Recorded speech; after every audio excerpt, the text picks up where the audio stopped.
Ok, buenas tardes a todos. Bueno, yo creo que ya varios me conocen. Mi nombre es Laura Flores y soy universitaria de actualmente onceavo semestre. En el día de hoy, pues, como ya mencionó Carlos, voy a hablarles un poquito acerca de este artículo científico cuyo título fue Alteraciones de la función pulmonar medida por espirometría y oscilometría de impulso en niños asmáticos con sobrepeso y obesidad. En primera instancia, pues estos son los autores. El artículo fue publicado en una revista chilena de enfermedades respiratorias y no hay una fecha exacta, pero se publicó en diciembre de 2021. En la parte de introducción, pues, el artículo nos habla acerca de la relación que puede tener el asma y la malnutrición por exceso. En este caso hablamos del sobrepeso y la obesidad, ya que ha tenido prevalencia en ese entonces, pues como es una revista chilena, habla de la población pediátrica de Chile. Entonces, según el estudio allá realizado, se dice que la prevalencia del asma para niños y adolescentes en Chile es del 17% en escolares de 6 a 7 años y del 15% en adolescentes de 13 a 14 años. A partir de esta, por así decirlo, relación, pues se propuso como objetivo principal de este estudio, pues comparar si los promedios, como pueden leer, de índices medidos por, ya sea por la espirometría o por la oscilación de impulso entre niños y adolescentes asmáticos con estado nutricional normal, sobrepeso y obesidad tenían algunas diferencias estadísticamente significativas.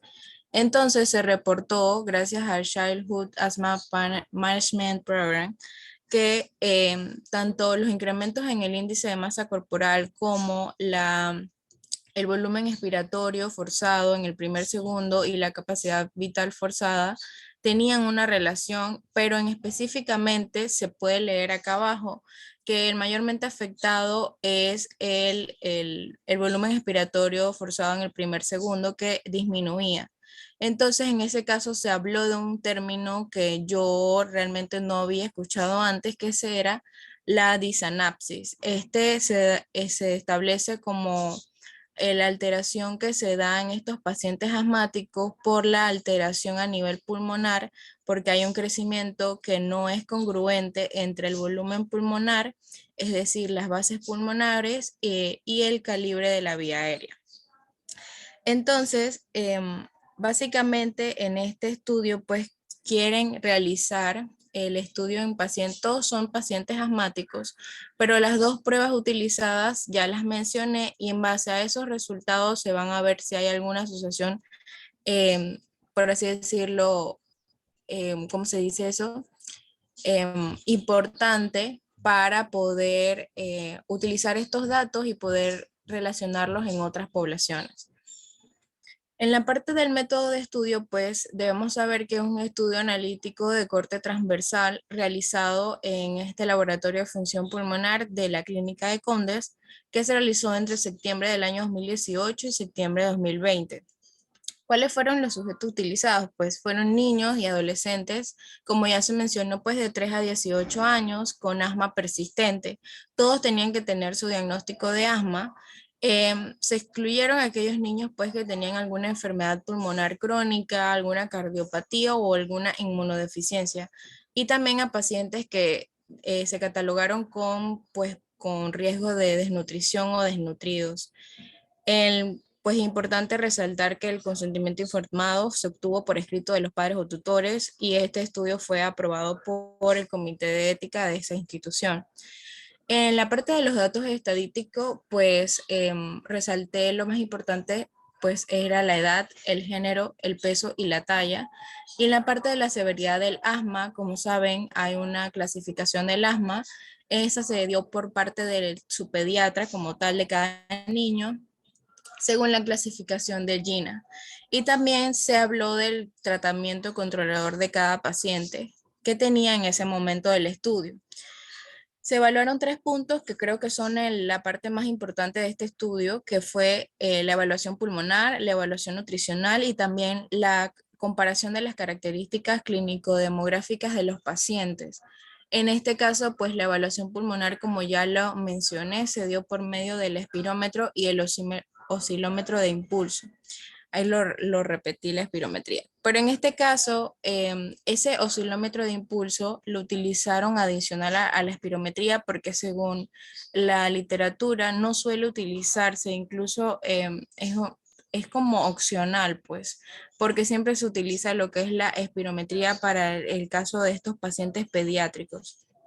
En la evaluación nutricional, pues, se utilizó la clasificación internacional sugerida por la OMS y vamos a tener una clasificación de los pacientes en asmáticos eutróficos, en asmáticos con sobrepeso y asmáticos obesos.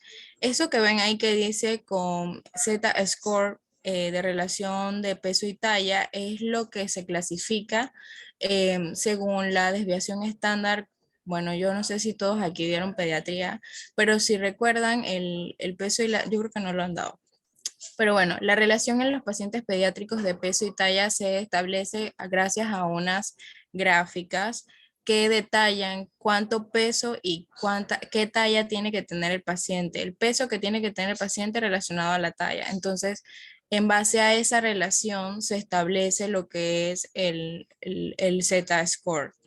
En la parte de la comparación de las características de estas tres categorías que ya les mencioné, pues se hizo también lo que era la prueba de X de Pearson y también el test de varianza ANOVA promedio. En la parte de los resultados, pues importante saber que se establecieron 559 pacientes. De estos pacientes, el 24.7% eran preescolares, el 51,2% eran escolares entre 6 a 11 años, que fue la mayoría de los niños, y el 24,1% eran adolescentes entre 2 a 18 años. De estos pacientes, el 49,1% fueron mujeres y el 50,9% eran varones. Y según la clasificación del GINA, que como les mencioné, los pediatras dieron estos datos, el 31% de los pacientes eran asmáticos leves, persistentes leves, el 60% persistentes moderados y el 7,5% persistentes severos. En la parte de la evaluación nutricional, pues es importante resaltar que el promedio del peso y de la talla fue de 36,5 kilogramos y una talla de 134,9 centímetros. Y se encontró pues en el grupo de los asmáticos eutróficos un 52%, 31% con sobrepeso y 16% con obesidad como tal. En esta tabla que ven aquí se establecen los datos que ya les mencioné de cada paciente. Y lo más relevante es que eh, se establece, como ven ahí, los pacientes que utilizaban los corticoides y los betados adrenérgicos. Y en el estudio se hablaba que algunos pacientes también hubo como poca relevancia porque el hecho de que nos dijeran de que no utilizaban con tanta frecuencia sus medicamentos no era imperativo de que fuese cierto. Entonces, al momento de hacer la parte de las pruebas de función pulmonar, pues puedan que estuviesen alteradas por este dato. Esta tabla nos habla más que todo de los resultados que se obtuvieron por la parte de lo que fue la oscilometría de impulso y también de la espirometría como tal. En este caso es importante resaltar que la oscilometría de pulso consiste pues en la medición del impedimento natural que hay del flujo de aire, pues. Entonces, en estas se destacan lo que son las resistencias totales y centrales. Para mí es algo nuevo en escuchar de esta prueba porque siempre se habla básicamente del estudio de los asmáticos con la espirometría, así que me pareció muy interesante saber acerca de esto, pues. Y tiene unos criterios muy establecidos para que puedan cumplirse en el caso de la clasificación de los pacientes que puedan tener alguna patología, ya sea obstructiva o restrictiva. En este caso, esta es más utilizada, como ya los mencioné, en guías de evaluación pulmonar para pacientes preescolares. Y es importante porque puede ser también una opción cuando la espirometría no nos pueda dar tantos datos del paciente. En este caso, pues no voy a detallar tanto esta parte porque es un poco más compleja, pero sí me gustaría que lo leyesen pues en sus casas acerca de esta prueba.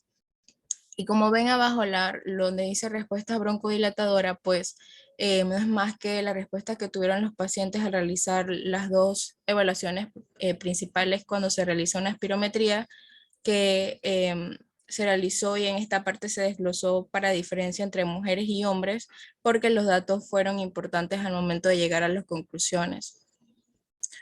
Em, la parte importante es que en este grupo de niños asmáticos, pues casi la mitad, del 47%, tenía una desnutrición por exceso, es decir, sobrepeso, lo que es similar a lo que estaba informado en la región metropolitana de Chile en niños sin asma, y confirma la importancia de esta comorbilidad.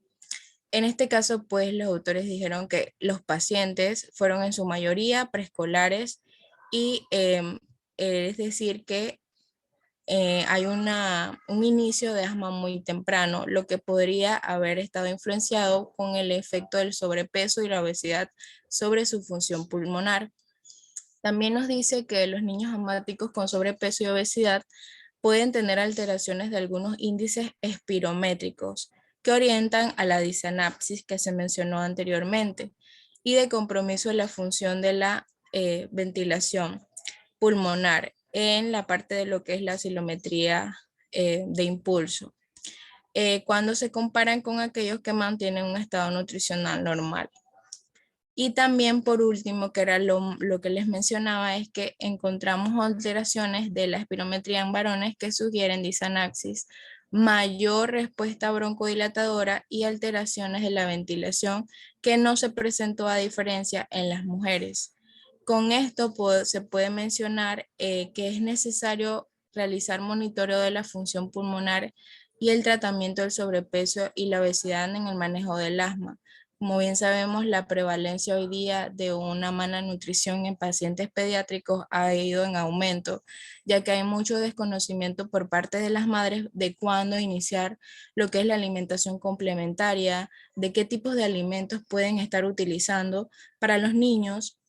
Y igual, pues, esta patología que ha afectado a todas estas poblaciones, pues, puede estar influenciada con peor pronóstico para los niños, ya que pueden presentar mayores exacerbaciones y con ello mayor lo que es la utilización de la parte económica por estos medicamentos que son prevalentes si el niño empeora.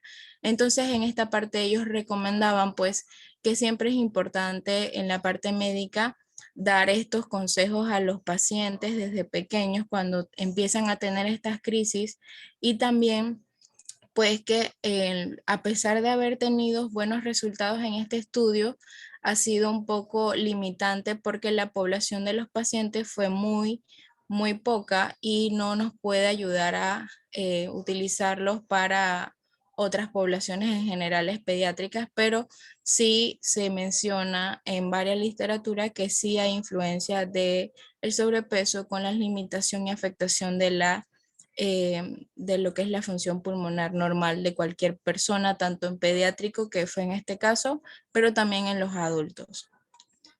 Y bueno, muchas gracias. Gracias. Bien, me van diciendo si se pausa o algo, por favor. Bien, yo les voy a hablar, mi nombre es Carlos Ramos, estudiante de noveno semestre, y voy a hablarles acerca de los tipos de cáncer. Coloqué un poquito de todo hasta el tratamiento, pero no es el enfoque real de la presentación. Bien, ¿qué es el cáncer de pulmón primeramente, ¿no? De manera así general, como todos los cánceres, una neoplasia, que es un sinónimo de cáncer, maligna, que resulta en el crecimiento normal del epitelio respiratorio o broncopulmonar. ¿Qué involucra eso? Los bronquios, los bronquiolos, los alveolos, básicamente todo tejido que esté dentro de los pulmones, ¿no? Y es una de las neoplasias más evitables. ¿Por qué? Porque una de las etiologías más comunes es el tabaquismo. ¿Ya? Entonces, la comparación entre personas que fuman y no fuman en cuanto al desarrollo de cáncer de pulmón es bastante considerable. Entonces, es por eso que es muy evitable. Entonces, en la epidemiología tenemos que es una de las neoplasias más comunes del mundo, es la más común de hecho, y en América es la tercera más común, por detrás del cáncer de mama, el de próstata, y es la causa más común de muerte en América y también en Estados Unidos. ¿Okay? Predomina principalmente en hombres más que en mujeres, una relación 2.5/1, y tiene una mayor incidencia entre los 55 y 65 años de edad. Bien, este es el periodo de mayor incidencia en donde vamos a encontrar la mayor cantidad de casos nuevos. Y la mayor parte pues se puede diagnosticar de entre los 65 y 70 años, o sea que se llegan a diagnosticar un poco tarde. Bien, sin embargo, como toda enfermedad puede tener variabilidad y podemos encontrarla desde los 35 a los 40 años. Déjenme colocar acá el puntero. Bien. Siguiente. Ajá.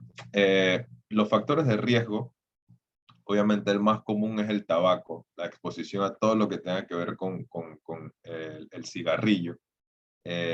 Tanto pacientes pasivos, fumadores pasivos como activos. Evidentemente los activos tienen mayor, algunas veces hemos escuchado que los pasivos tienen mayor riesgo, pero en los artículos que leí lo contradicen un poco, ¿no? Los pacientes activos, evidentemente, porque son la principal fuente, ellos son los que fuman, van a tener mucho más riesgo, pero los pasivos, al vivir con, qué sé yo, tu esposo, tu esposa es fumador de cigarrillo, tu abuelo y te criaste con él, fuma cigarrillo, evidentemente el riesgo siempre va a estar y es mucho más alto que las personas que no fuman. Otros factores de riesgo están la exposición ambiental a asbestos, el radón, la contaminación del aire, el arsénico, el berilio, los betacarótenos, el cromo, el níquel, los hidrocarburos aromáticos, el radón ya lo mencioné. También otras enfermedades como el VIH, la fibrosis quística, idiopática, también está la fibrosis pulmonar, está también el EPOC y están enfermedades granulomatosas como la tuberculosis. La radioterapia, el tórax y la quimioterapia también son factores de riesgo. Pacientes que tienen familiares principalmente de primer grado, papá, mamá, hermanos, eleva el riesgo, pacientes de edad avanzada, y hay un mayor riesgo en personas de raza negra que en pacientes de raza blanca. En cuanto al tabaquismo, como mencioné, es la principal causa de lo que es el cáncer de pulmón, y pues es prevenible, ¿bien? Es una de las principales causas de enfermedades y muertes prevenibles. Recordemos que el tabaquismo no nada más está en cáncer de pulmón, el tabaquismo está en prácticamente todos los cánceres habidos y por haber.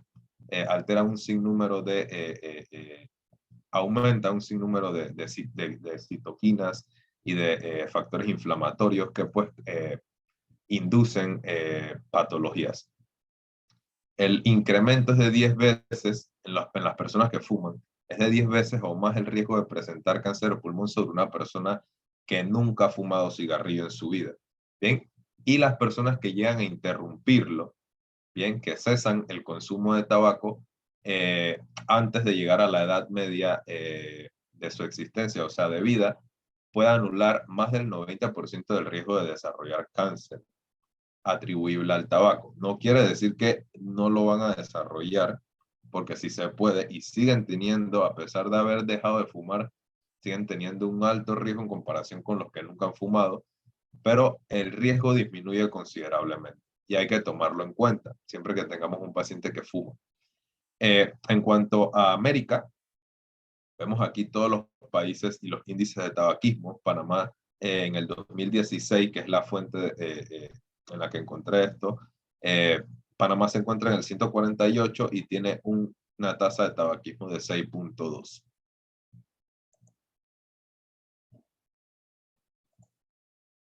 Bien, y como ya lo mencionó en la última reunión la compañera Yaritzel, 30 segundos son necesarios y importantísimos para que le conversemos a nuestros pacientes de aquellos riesgos y desventajas de fumar cigarrillo. Bien, y este es el tiempo que, según los estudios, se ha estimado de que puede hacer que una persona deje de fumar.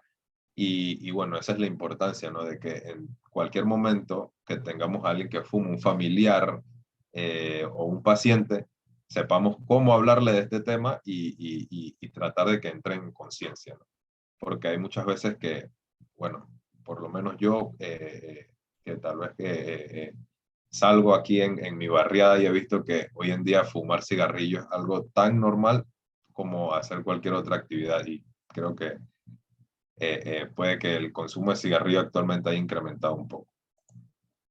Bien, en cuanto a los tipos de cáncer de pulmón, hoy en día se tiene una clasificación de cánceres de pulmón muy grande y actualizada. Sin embargo, esta es la que les voy a presentar, es la más conocida y es la más fácil de entender. Y de ahí, de estas es que se derivan todas las nuevas que han sacado, porque bueno, todos los años sacan un detallito diferente. Básicamente todas se clasifican desde el ámbito histopatológico, o sea, que hasta que un patólogo no vea esa biopsia, nosotros no vamos a saber que tenemos un cáncer microcítico o no microcítico. Simplemente sabemos que es un cáncer de pulmón. Entonces, ahí es donde entran esa clasificación, hasta cuando nos mandan el resultado del patólogo. ¿Ok?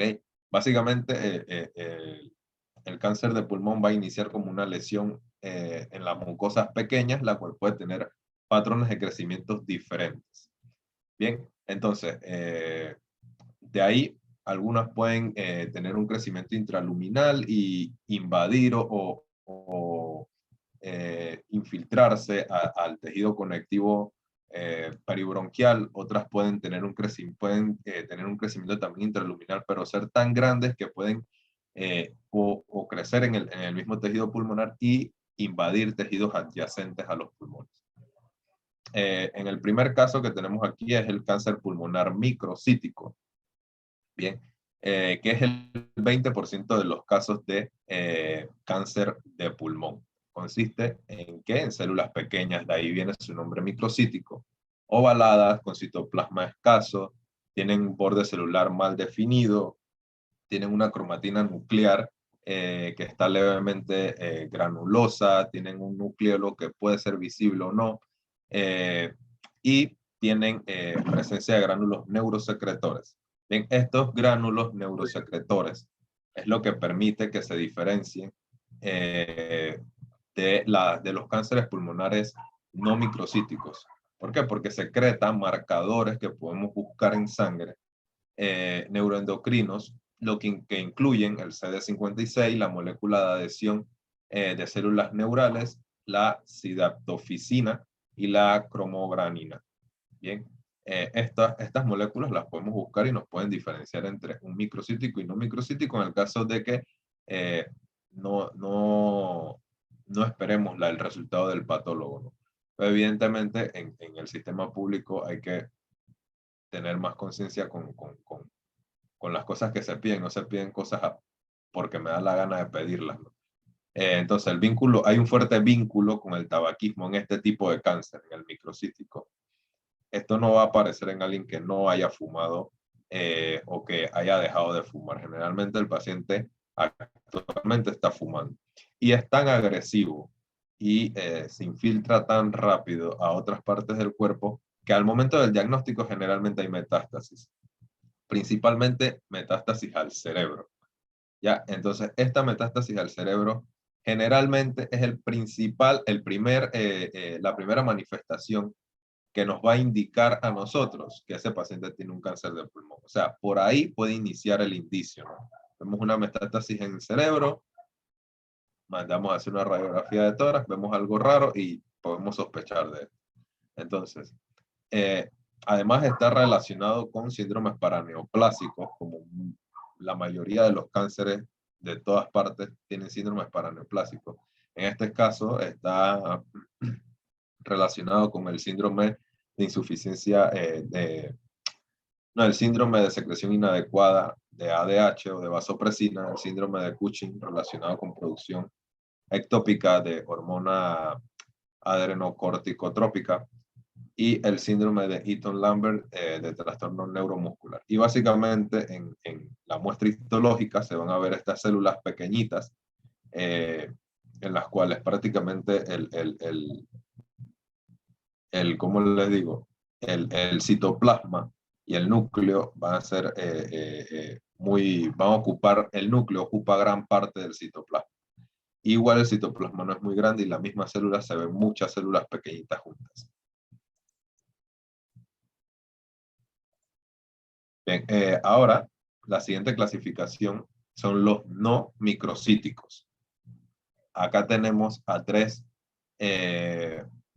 variantes. Tenemos al adenocarcinoma, al carcinoma epidermoide o de células escamosas y al carcinoma macrocítico. El adenocarcinoma es el cáncer de pulmón más común. Últimos estudios han indicado que el epidermoide ha ido en incremento y que puede ser que haya sobrepasado el adenocarcinoma, pero estos dos son los que mayormente se observan. Bien. Entonces, el más común en las personas que no fuman o en exfumadores que hayan dejado de fumar en cualquier momento, pero dejaron de fumar, en las mujeres o en adultos jóvenes es el adenocarcinoma. Por lo tanto, tenemos que sospecharlo en esas personas. Bien, su diferenciación es glandular y hay síntesis de mucina o de moco. Esto es lo que principalmente lo diferencia en el ámbito histopatológico.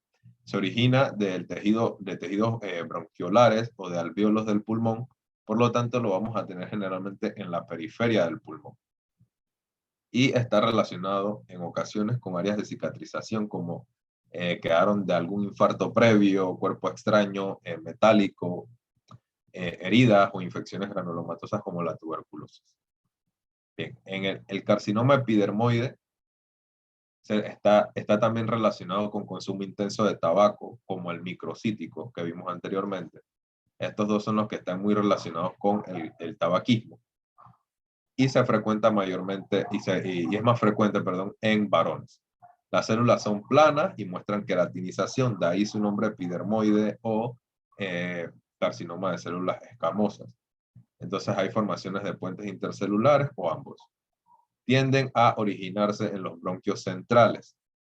Esto es lo que puede permitir que se detecte este carcinoma mucho de manera más oportuna que todos los demás, porque al estar en el aparato bronquial, el paciente se le puede hacer un examen citológico de esputo y pues ahí pueden salir positivas en estas células planas que tiene el carcinoma epidermoide. Y se relaciona con síndromes paraneoplásicos como la hipercalcemia. En el carcinoma macrocítico, que es el último y es el menos común de todos, menos del 10%, este carece de características histopatológicas y estructurales que tienen los microcíticos y la diferenciación glandular o epidermoide. O sea, no entra en nada de lo que hemos mencionado anteriormente. Vamos a ver células grandes, eso es lo que principalmente diferencia esto.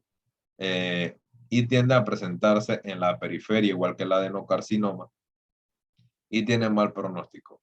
Generalmente se disemina de manera temprana. Y bueno, en la histología vamos a ver el adenocarcinoma, como mencioné, que secreta moco. Ven toda esta parte que es mucina. Esto lo podemos ver ahí. El de células epidermoides, vemos todas estas células que están llenas de queratina, son células planas.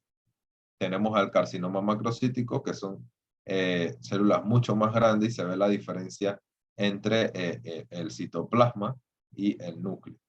Se ven mucho más grandes las células. Bien, en las manifestaciones clínicas, básicamente, tenemos lo principal es la tos. Bien, las personas generalmente con cáncer tienen anorexia y van a perder peso. Hay disnea, dolor torácico y hemoptisis.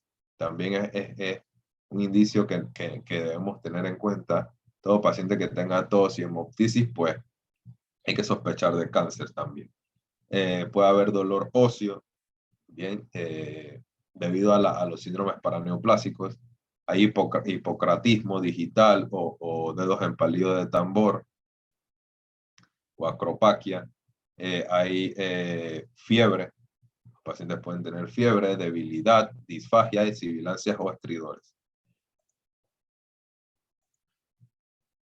Y acá, este es un cuadro en donde está mucho más detallado, en donde indica otras causas que se pueden originar a raíz de un cáncer de pulmón, como efusión pleural, que es muy común se puede dar en el adenocarcinoma por su origen periférico. Están las neumonías, están también las obstrucciones de las venas cavas por tumores de gran tamaño, se causa falla cardíaca también, arritmia, etcétera, ¿no? Todas estas otras patologías, estos son síndromes paraneoplásicos que se pueden originar a raíz del cáncer. Bien, en la estratificación de riesgo, esto quiere decir que aquellas personas en las que podemos hacerle tamizaje eh, para tener un control de aquellas personas que fuman y ver si en algún momento que se le realice ese tamizaje puede obviamente llegar a haber un cáncer. Entonces es mejor realizarle tamizaje para detectarlo de manera oportuna. Entonces para eso lo clasificamos en 3 rangos, ¿ya? El de bajo riesgo, que son pacientes menores de 50 años y que tienen un índice paquete años menor de 20. Bien, yo les voy a mandar más o menos la fórmula de cómo se calcula este paquete de años, este índice al grupo de WhatsApp para que observen y vean de dónde sale este número 20. Bien, pero básicamente tienes que preguntarle al paciente cuánto ha sido la cantidad de cigarrillos que se ha fumado en la época de su vida en la que más fumó, por decir algo, ¿no? en la que más tuvo la adicción. Entonces, ese número lo vas a dividir entre 20, que es generalmente el número de cigarrillos que trae una cajetilla. Entonces, de ahí te va a salir el resultado, que debe ser menor de 20 para clasificarse como bajo riesgo. Aquellos que están en riesgo moderado tienen más de 50 años, mayor o igual a 50 años, índice de paquete de años mayor o igual a 20, o puede ser un fumador pasivo y que no tenga factores de riesgo. Ya un fumador pasivo es aquel que no fuma directamente. El alto riesgo, que este es el que más debemos tener control sobre estos pacientes, son aquellos que van de 55 a 74 años de edad, tienen un índice de paquete de años mayor o igual a 30, y también se incluye aquí los que dejan de fumar hace menos de 15 años, pero fueron fumadores activos.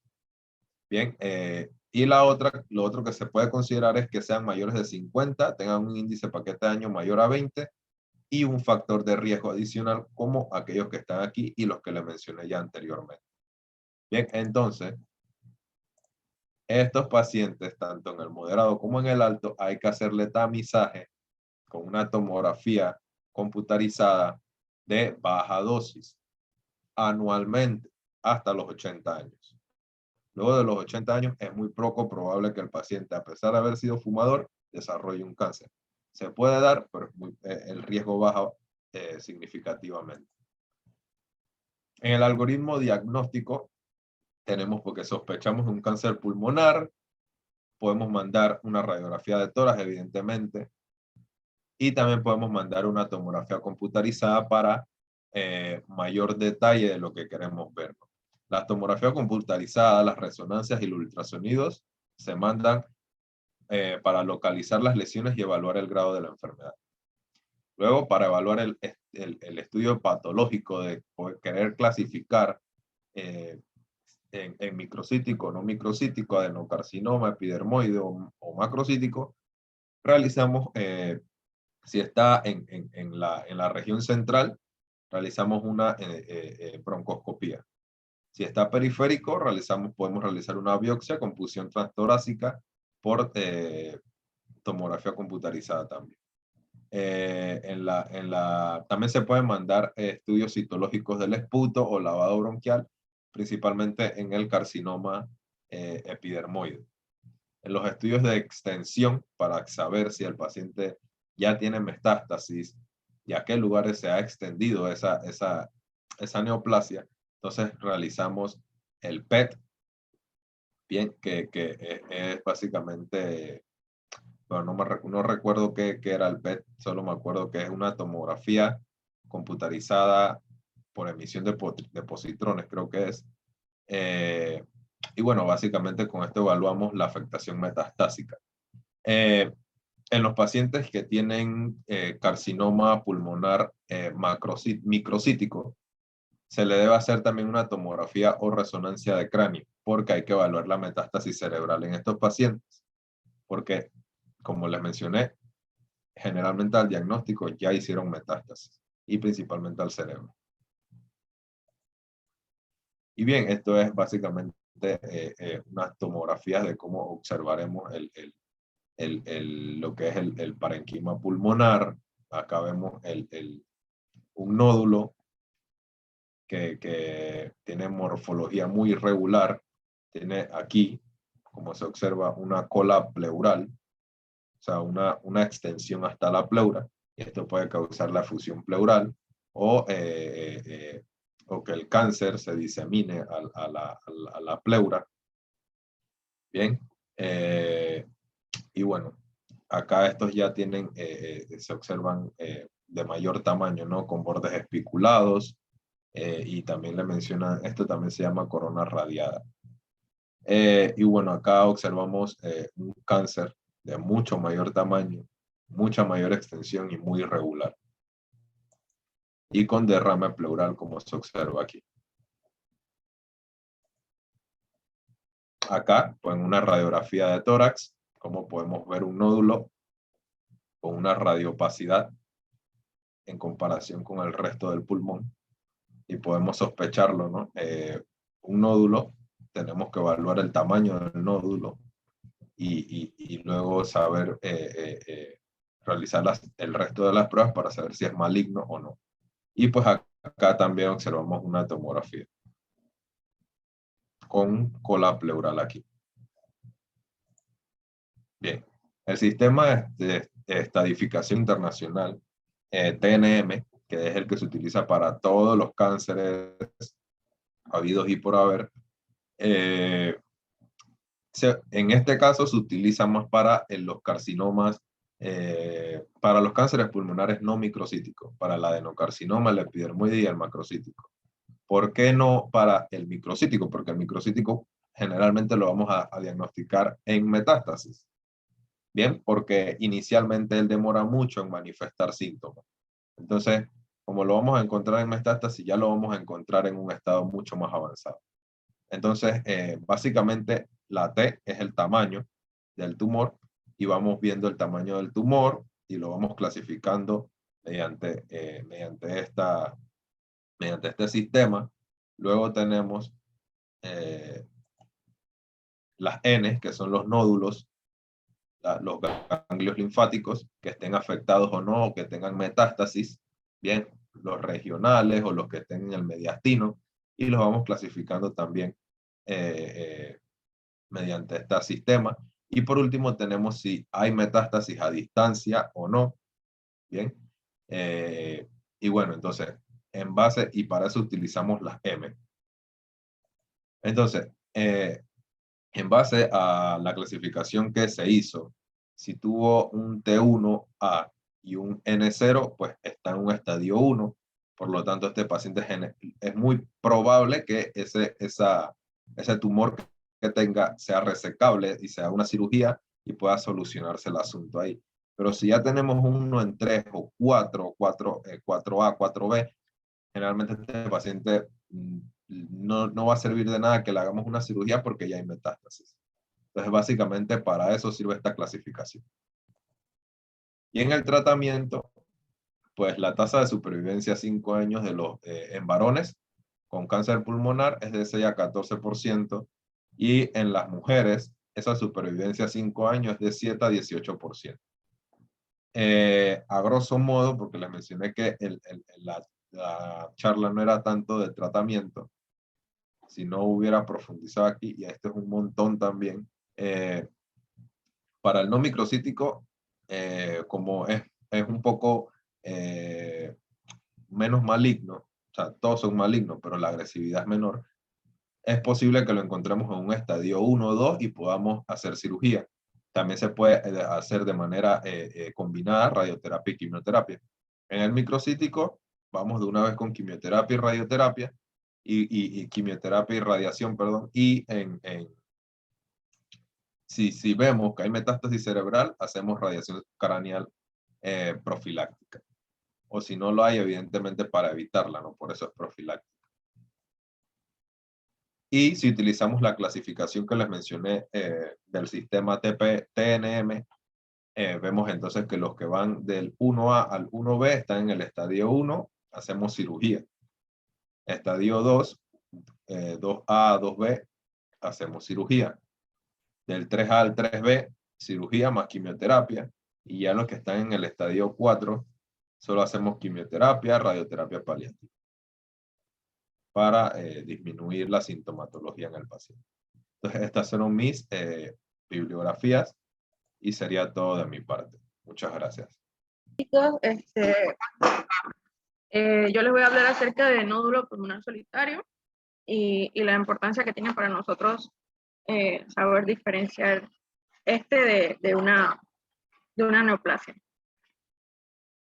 Bien, ¿por qué es importante este tema para nosotros? Bueno, básicamente por lo que nos estaba comentando el compañero Carlos, porque el cáncer de pulmón es una de las neoplasias más frecuentes, tanto en hombres como en mujeres.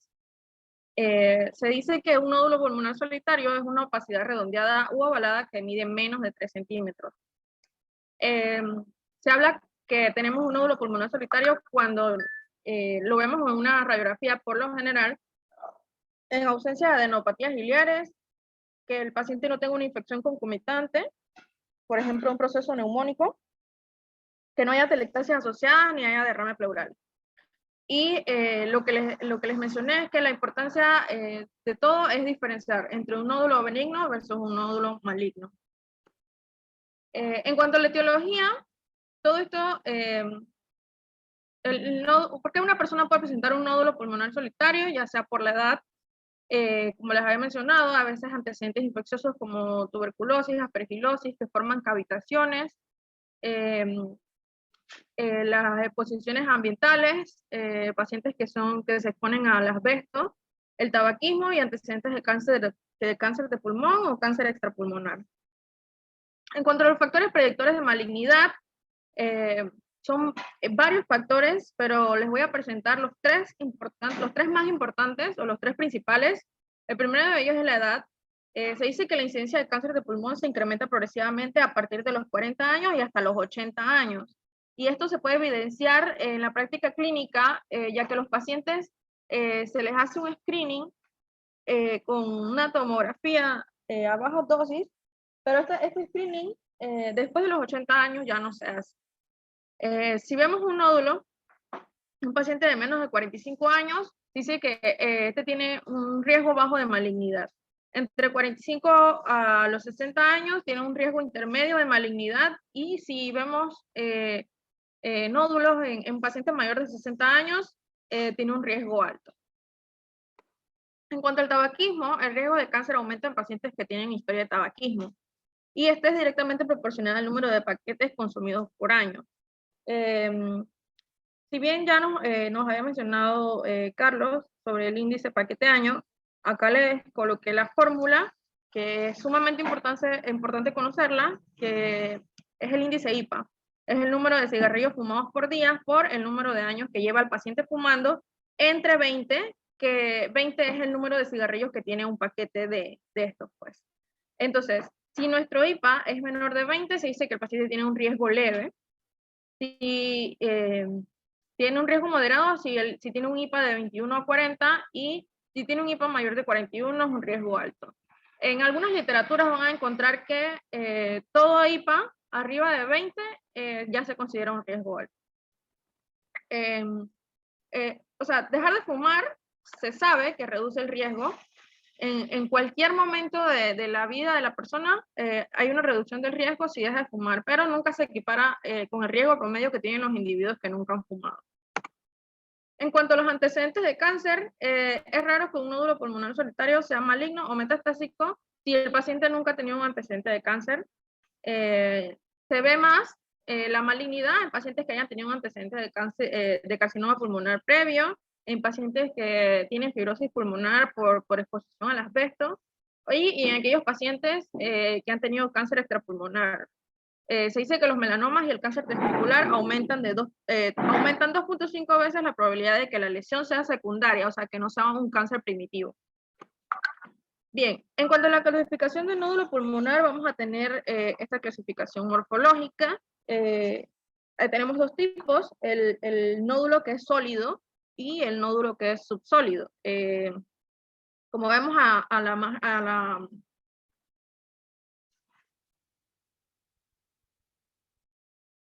como vemos a nuestra mano izquierda, tenemos aquí un nódulo sólido que está en una tomografía, se ve completamente hiperdenso.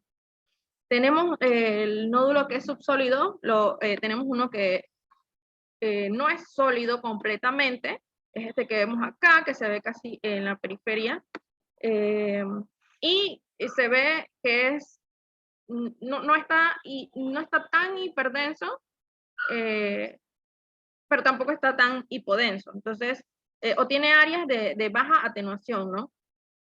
Y tenemos el nódulo que es parcialmente sólido, que es este que vemos aquí, en donde vemos áreas de alta, o sea, de alta atenuación, o sea, áreas más hiperdensas, y alrededor entonces vemos áreas de baja atenuación.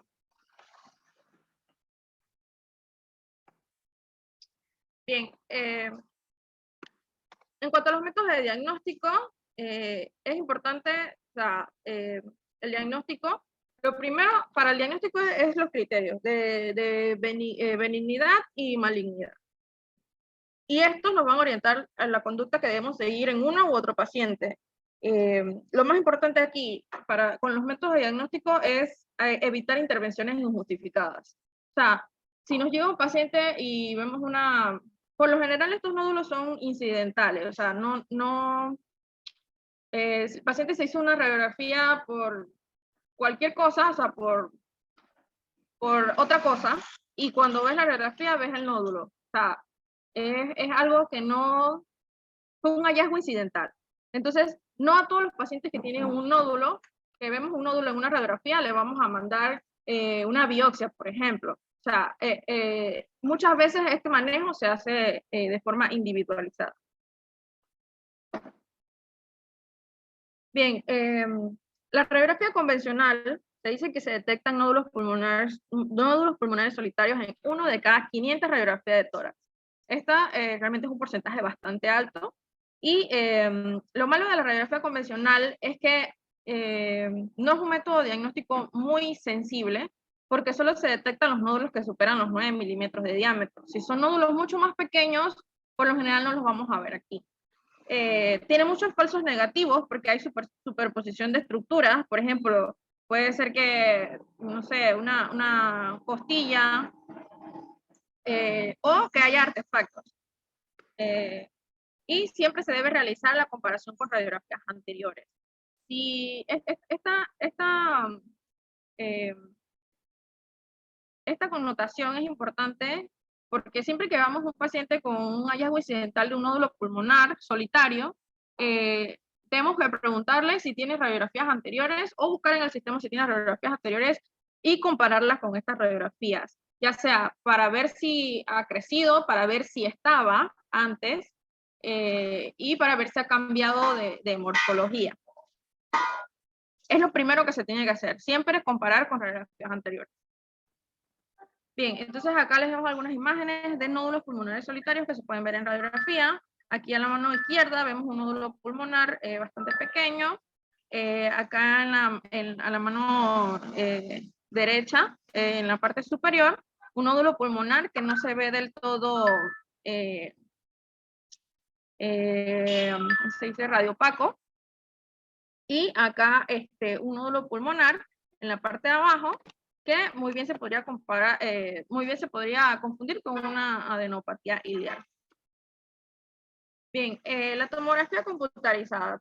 Los pacientes que tienen un nódulo pulmonar se les debe realizar una TACAR, que es una tomografía computarizada de alta resolución.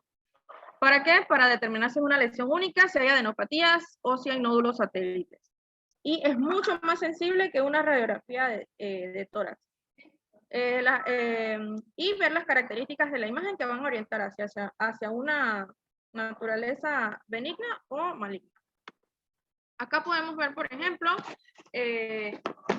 casi que en la periferia del pulmón a la mano izquierda, en la radiografía, una radiopacidad que muy bien podría ser un nódulo pulmonar solitario, bastante grande, pero cuando vamos a la mano derecha, en la tomografía que se le hace a este paciente, se ve que en realidad lo que tiene es una atelectasia redonda, que es esto que podemos ver aquí. O sea, en realidad no era un nódulo, sino una atelectasia redonda. Así que por eso es importante hacer una tomografía de alta resolución. Acá, por ejemplo, podemos ver aquí, a mano izquierda, en una radiografía, lo que puede suponerse que es un nódulo, pero cuando vamos entonces a la tomografía, entonces vemos que este nódulo realmente es más que todo ¿cómo se dice? Como una cavitación causada porque este paciente tenía una tuberculosis. O sea, tenía un nódulo cavitado y tenía lesiones satélites, o sea, lesiones alrededor de este. Y sobre todo la clínica manda, la clínica impera. O sea, si tenemos un paciente que tiene todos los hallazgos de una tuberculosis, lo más probable es que esto no sea un nódulo pulmonar solitario como tal, sino producto de la infección que tienen. Bien, el tercer método diagnóstico es el PET scan. Este es un estudio metabólico que utiliza este compuesto, el 18, se me olvidó el nombre. Bueno, el 18-FDG, por ahí se los digo, no me acuerdo realmente, se distribuye en el organismo en forma análoga a la glucosa. Este método es bastante sensible y lo que indica realmente, o sea, el nódulo va a captar ¿cómo se dice esta cosa? Este compuesto lo va a captar y esto más que todo es porque hay un como quien dice, o sea, esta hipercaptación más que todo nos va a indicar entonces que es algo maligno. ¿Y por qué? Porque las neoplasias, por lo general, ellas son altamente o tienen un recambio celular muy alto y consumen como mucha energía, y esto se le conoce como hipermetabolismo, ¿no? Entonces, entre más altamente metabólicas son, más captación de contraste va a haber. Siempre se debe utilizar en el contexto de una TACAR previa, pero puede haber falsos positivos en condiciones que son inflamatorias, como las infecciones, o falsos negativos en tumores que tengan baja actividad metabólica. Las características morfológicas de un nódulo pulmonar solitario, vamos a ver tres cosas, o sea, tres características que nos van a hacer sospechar de algo benigno o de malignidad. El tamaño, primero lo que tenemos que ver es el patrón de crecimiento. Y aquí entonces podemos ver entonces si el paciente tiene una radiografía previa, entonces hacer la comparación. La densidad y la atenuación, si tiene calcificaciones, si son nódulos subsólidos, si hay cavitación o si hay refuerzo con contraste, y por último los márgenes. En cuanto al tamaño, el patrón de crecimiento, se dice que el tiempo en que los tumores broncogénicos malignos doblan su volumen rara vez es menor a un mes o más de un año. Entonces podemos ver acá en la imagen de arriba, en la flecha, o sea, acá hay un nódulo pulmonar solitario que después de 2 años se ve que ha aumentado su volumen o su tamaño. Las lesiones estables por 2 años en una radiografía de tórax han sido consideradas como benignas, pero solamente cuando se cuenta con una TACAR previa. El seguimiento que se hace con la tomografía de alta resolución es cada 3 meses durante el primer año y cada 6 meses después del primer año. En cuanto a la densidad, se sabe que los nódulos sólidos tienen un menor índice de malignidad que los que son parcialmente sólidos. En la imagen superior entonces vemos un nódulo que es completamente sólido, se ve que está hiperdenso. Se dice que si el nódulo tiene menos de 15 unidades Hounsfield, tiene una probabilidad del 99% de ser benigno. Y si tiene más de 15 unidades Hounsfield, un 58% de probabilidades de malignidad. En cuanto a los nódulos subsólidos, podemos tener de 2 tipos, aquellos que son en vidrio esmerilado y los que son parcialmente sólidos. Algunas densidades que son sugestivas de benignidad es un nódulo que tenga una hiperdensidad difusa, como el que vemos en la imagen superior, que tenga un nido central, aquellos que tengan este patrón laminar, y los que son en palomitas de maíz, que nos van a sugerir que el paciente va a tener entonces es un amartoma. Y estos entonces son hallazgos benignos. En cuanto a los márgenes, aquellos que son regulares bien definidos, nos dice que, nos sugiere que tienen un 79% de probabilidad de que sean una lesión benigna y un 21% de probabilidad de que sea un nódulo maligno. Por ejemplo, en la imagen superior, en la tomografía vemos un nódulo que tiene unos bordes, unos márgenes regulares y que están bien definidos. Y otros patrones de malignidad sería el signo de la corona radiada y los bordes festoneados, como vemos en la tomografía en la parte inferior. Bien, en cuanto al manejo, hay varias sociedades o asociaciones que tienen sus algoritmos. Este es el de la Sociedad Fleischner y es del 2017. Lo divide, el manejo lo divide dependiendo de la morfología del nódulo. Si es sólido, si es un nódulo sólido de menos de 6 milímetros y el paciente tiene un riesgo bajo, no se le hace ningún seguimiento. Si es de menos de 6 milímetros y tiene un riesgo alto, se le hace una tomografía a los 12 meses, pero se dice que esto es opcional. Si es un nódulo sólido de 6 a 8 milímetros y el paciente tiene un riesgo bajo, se le hace una tomografía a los 6 a 12 meses y luego se le hace una tomografía a los 18 a 24 meses. Si tiene un riesgo alto, una tomografía a los 6 a 12 meses y luego una tomografía a los 18 a 24 meses y un seguimiento a los 2 años. Si el nódulo es sólido pero tiene más de 8 milímetros, entonces se le hace una tomografía a los 3 meses y se le va a hacer una biopsia y se le debe hacer un seguimiento con PET, con tomografía por emisión de positrones. Cuando el nódulo es parcialmente sólido y mide menos de 6 milímetros, no se le hace ningún seguimiento. Si mide igual o más de 6 milímetros, se hace una tomografía a los 3 a 6 meses. Y si la parte sólida es de menos de 6 milímetros, se hace una tomografía cada 12 meses y un seguimiento a los 5 años. Si la parte sólida es mayor de 6 milímetros, se hace cirugía, biopsia y la tomografía, el PET. Si es un nódulo no sólido de menos de 6 milímetros, no se le hace ningún seguimiento. Y si es mayor o igual a 6 milímetros, se le hace una tomografía a los 6 a 12 meses, y una tomografía luego cada 2 años y un seguimiento a los 5 años. Y bien, esto realmente es importante porque lo que le había mencionado al inicio, de que no a todos los pacientes se le va a estar haciendo una cirugía, ni una biopsia, ni se le va a hacer PET, porque estos son métodos diagnósticos bastante, primero, que no son muy comunes, por lo menos aquí en Panamá no se hace a todo el mundo, no se le hace un PET, no a todo el mundo se le hace una biopsia pulmonar, y que a veces pueden resultar menos, o sea, más daño al paciente, más daño y menos beneficio, pues. Y bueno, eso sería todo, y no sé si tienen alguna pregunta.